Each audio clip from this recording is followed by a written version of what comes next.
Hey guys, welcome back to another video of Techavro. Hope you guys having a great day. In this video I'm going to show you how can you share location with iPhone. So to share location with iPhone, at first go to your Find My app. Now into your Find My app, in the bottom left here you can see people. Click on it and just click on Start Sharing Location, this option.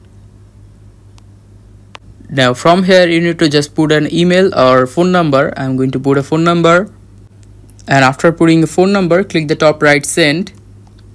You can send for 3 options here. I'm going to choose 1 hour.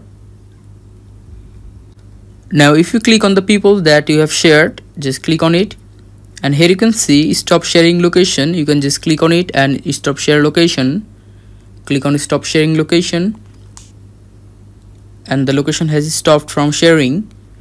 So guys, that's how you can do it. Hope you find this video helpful. If you find it helpful, then give a thumbs up and don't forget to subscribe Techavro. Thank you very much for watching the video.